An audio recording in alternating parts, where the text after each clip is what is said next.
Today, let's walk through the steps of prepping your quilting cotton so that it's ready to go.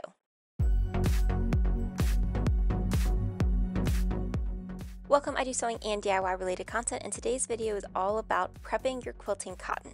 So quilting cotton has the salvage edge, as you can see, and then you have those two edges that were cut to get you the correct amount or size of fabric that you needed. Now, quilting cotton is very beginner friendly, and it's kind of when you go into a big fabric store, one of the first things that you will see is a bunch of different colors of it.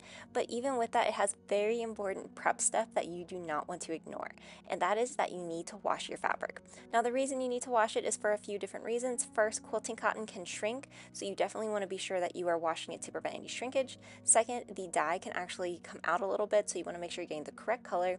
And then third, if you are using this for some people who have like a compromised immune system, you do want to clean your fabric, so washing it will just kind of get rid of all three of those issues and give you the perfect item to start with. So now when you are washing your fabric, one thing with quilting cotton is because it is this woven material and the edges are not actually finished off, it can start to fray and you'll get long little strings. Now for most people this really isn't an issue, but for some different types of cotton material it can be a lot more strings than others.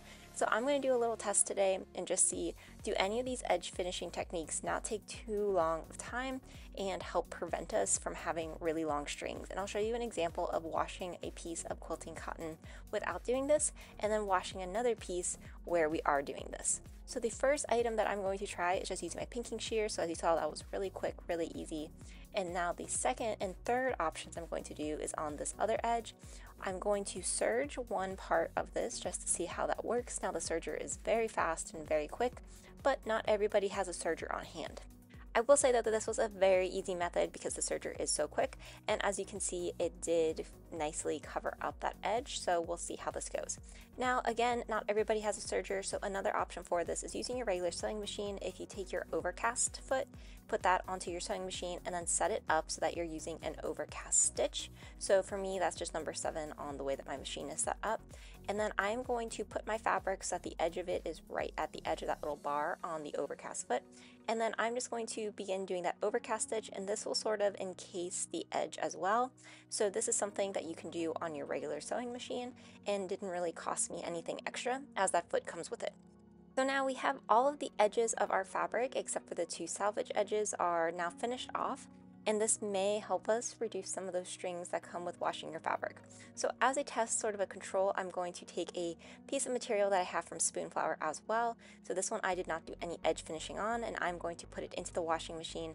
Now I already have a little bit of detergent in there, and then for this I always just wash them on a quick wash because as you can see I am just doing the one at a time. Now if you had a lot of different colors of quilting cotton, you could do light colors together, but I would highly recommend not doing like black and white together or anything with like a really bright color and white, as some of those colors may run. And then what I'm going to do now is put it into the dryer. As you can already see, there's like some little strings forming on the edges. So I'm now just going to put this onto a quick dry and then let it finish off. So this is what it looks like. You can see the edges have lots of little strings. This is a higher quality material, so it's not too bad. And sometimes, especially with like lower quality cottons, they can be really long and just have tons of strings that all knot together. The last step for when you are prepping your quilting cotton though is always to press it out. As you can see, this had a lot of wrinkles in it, and sometimes just pressing it will get it nice and smooth and will be the perfect layer for you. Now for our test one where we finished off the edges, I have already washed it, and as you can see it actually held up really well. The pinking shears worked great, it's not have any of those little edges along it. And then if we look at the other side where we did the serging as well as the overlock stitch, both of those held up too. That's the salvage end. But you can see that all of these options worked. So if you're somebody who really wants to avoid those little fraying edges, these are 3 different options that you could choose. Now, really none of this matters as long as you wash your fabric, it will be ready for use. If you enjoyed this video, be sure to like, comment, and subscribe, and let me know what you want to see next.